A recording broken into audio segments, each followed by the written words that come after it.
Hi everyone, welcome back to the new video. So today we will discuss count and count A and count ifs. So एक बार हम discuss कर लेते हैं कि हमने last videos में हमने क्या क्या डिस्कस किया हुआ है. So in my first video we talk about the data analysis and the tools used in data analysis. And in my second video we talk about the overview of Excel. And in third we talk about the aggregate function, which is sum and max, min and count. And in my last video we discuss about the difference between sum if and sum ifs, and what's the dimension and measure. So today we will discuss about the count A and count ifs and what's the difference between these. Okay, so ये मैंने एक data ready किया हुआ है. So here it's a name column and this is subject and sorry this is marks. Okay, so ये हमारे पास student है Raju, Shyam and Baburao. And the subject is math, science, chemistry, math, science, physics, science, all this. And these are the marks obtain by these student. तो हमें basically क्या देखना है?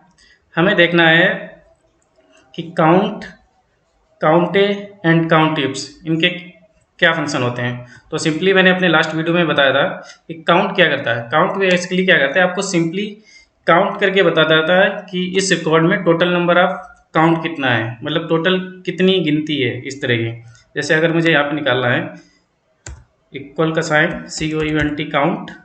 ये देखो यहाँ लिखा counts the number of cells in a range that contains number. मतलब ये सिर्फ उन्हीं रेंज की सेल का काउंट देगा जिसमें सिर्फ नंबर्स होंगे. अगर उसमें अल्फ़ाबेट डाल देंगे हम तो उसका काउंट नहीं देगा. देख लेते हैं एक बार. तो मैंने टैब हिट किया एंड सेलेक्ट द रेंज. मैंने ये रेंज सेलेक्ट कर ली and close the parenthesis, hit the enter button. Control C, control V, control V. अब यहाँ पे देखो, यहाँ पे क्या है, यहाँ पे 0 आ रहा है, यहाँ पे भी 0 आ रहा है, यहाँ पे 9 आ रहा है. क्यों? क्योंकि काउंट सिर्फ हमें उस रेंज का काउंट देता है जहाँ पे न्यूमेरिक वैल्यू होती है. जहाँ पे अल्फ़ाबेट दे रखे हैं उसका काउंट नहीं देता है काउंट. यहाँ पे देखिए आप, यहाँ पे देखते हैं फंक्शन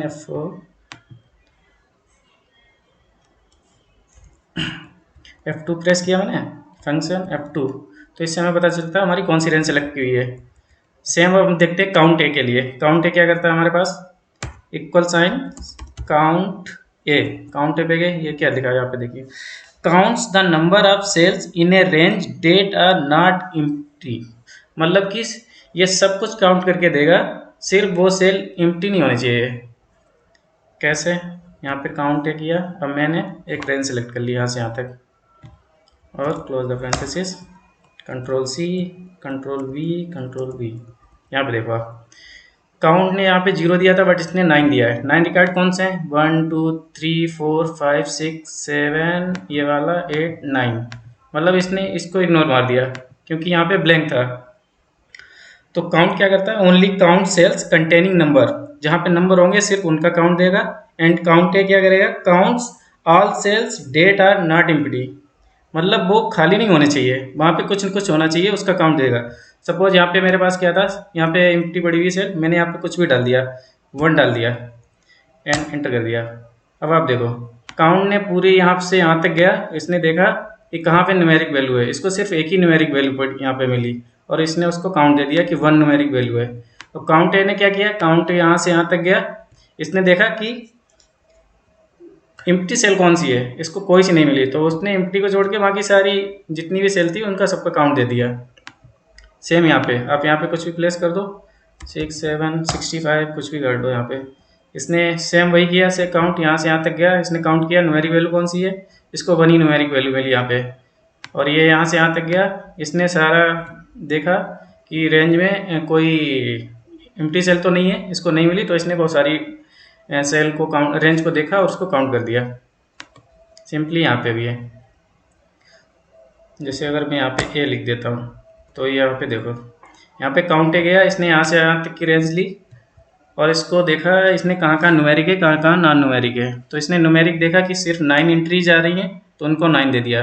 काउंट ए गया, काउंट ने यहाँ से यहाँ तक देखा कि कहाँ पे न्यूमेरिक है, कहाँ पे नॉन न्यूमेरिक है, तो इसको जो भी मिला न्यूमेरिक नॉन न्यूमेरिक इसने सारा काउंट दे दिया, क्योंकि ये सिर्फ ब्लैंक सेल को एक्सक्लूड करता है.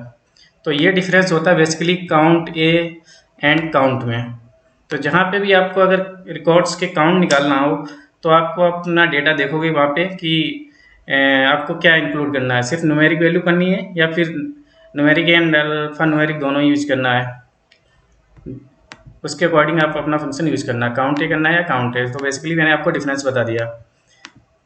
लास्ट कल हमने क्या सीखा था कि ये सम इफ्स क्या करते हैं। सम इफ्स में वही बताया था हमने, क्राइटेरिया देते हैं। इसी तरह काउंट इफ्स में भी वही होता है, यहाँ पे भी हम क्राइटेरिया पास करते हैं, उसके बेसिस पे हमें काउंट दे देता है। सपोज मुझे यहाँ पे पता करना है कि राजू, श्याम, बाबूराव, यहाँ पे नेम पड़ा है और यहाँ पे मुझे सब्जेक्ट काउंट। मुझे ये पता करना है कि राजू के पास कितने सब्जेक्ट है, श्याम के पास कितने सब्जेक्ट हैं एंड बाबूराव के पास कितने सब्जेक्ट हैं। तो मुझे क्या करना हुआ, अगर मुझे सम चाहिए होता है तो मैं सम इफ्स का यूज करता, बट मुझे चाहिए काउंट तो मैं यूज करूँगा काउंट इफ का, equal sign then count ifs. Count if use कर सकते हैं अगर एक क्राइटेरिया, अगर मल्टीपल क्राइटेरिया है तो काउंट इफ्स भी यूज करते हैं। अगर एक क्राइटेरिया तब भी हम काउंट इफ्स यूज कर सकते हैं, ये प्लस पॉइंट है काउंट इफ्स पर। देन हमें क्या करना है, क्राइटेरिया रेंज। क्राइटेरिया रेंज मेरी क्या है, ये यहाँ से यहाँ तक, ये मेरी क्राइटेरिया रेंज हो गई यहाँ से यहाँ तक। अब मुझे क्या देना है, क्राइटेरिया। क्राइटेरिया मेरा क्या है, ये है Raju. Okay, control C and control V.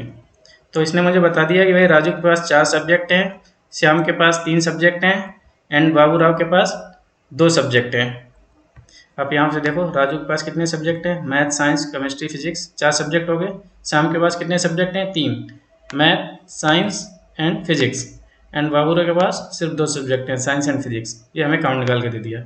तो basically it's also a very important two function जो आपको आना चाहिए, क्योंकि जब भी आप डेटा एनालिसिस करोगे तो वहाँ पे ये काफ़ी फ्रिक्वेंटली यूज होगा कि हमारे पास कितने प्रोडक्ट हैं, डिफरेंट डिफरेंट प्रोडक्ट में कितनी सेल हुई है, तो नंबर ऑफ प्रोडक्ट किस एरिया में हम कितने सेल कर रहे हैं, तो उसको काउंट करने के लिए काउंट एंड काउंट टिप्स वगैरह ये काफ़ी फ्रिक्वेंटली यूज होते हैं।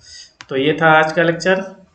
Thank you. अगर आपको वीडियो अच्छा लगा हो तो प्लीज़ इसको लाइक करो। Thank you so much. Good night, bye.